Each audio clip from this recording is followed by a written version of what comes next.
नमस्कार दोस्तों, मैं हूं राजेश्वर मधुकर और आज मैं आप लोगों के लिए एक नया वीडियो लेके आया हूं कि अगर मन में किसी भी प्रकार की कोई इच्छा है तो उसकी पूर्ति कैसे इस फूल से की जा सकती है। आज इसी बात पे चर्चा की जाएगी और इस उपाय के बारे में पूरी जानकारी दी जाएगी कि कैसे इस उपाय को किया जाए जिससे मन की इच्छाएं पूर्ण हो जाएं। दोस्तों, सृष्टि में ऐसा कोई भी मनुष्य नहीं है जिसके मन में कोई न कोई इच्छा न हो और वो उसे पूरा करना न चाहता हो।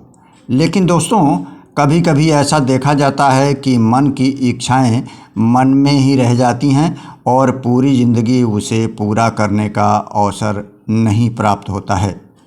इसी उद्देश्य से इस वीडियो को बनाया गया है ताकि नितांत सरलता के साथ हम अपने मन की इच्छा को पूर्ण कर सकें।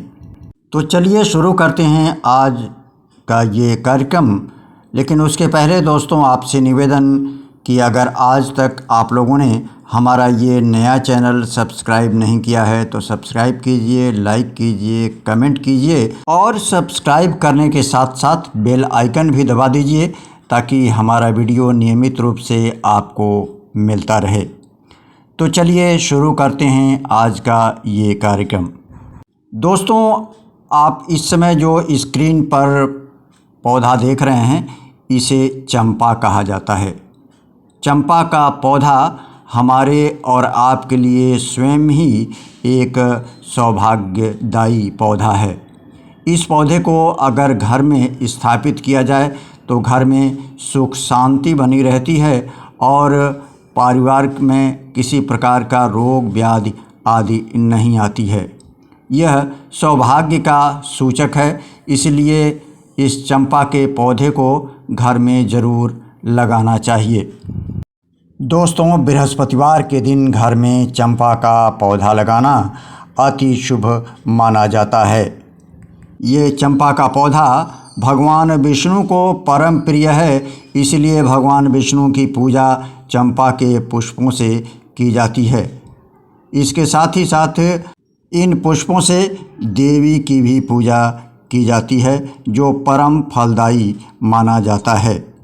दोस्तों, अगर मन में कोई इच्छा है तो उसकी पूर्ति के लिए चंपा के इन फूलों से किस विधि विधान के साथ पूजन किया जाए ताकि मनवांछित फल की प्राप्ति हो सके, इस विषय पर आइए विस्तार से जानते हैं।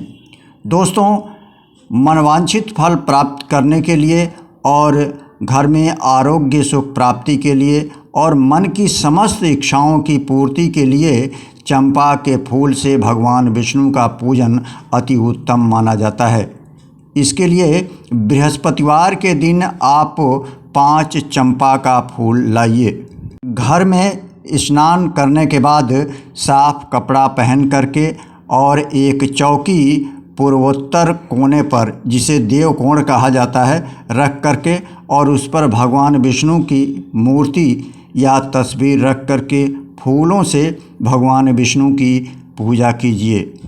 पूरे मनोयोग के साथ पूजन करने के बाद भगवान विष्णु का अवश्य ही आशीर्वाद आपको प्राप्त होगा और आपके मन की इच्छाएं अवश्य पूर्ण होंगी।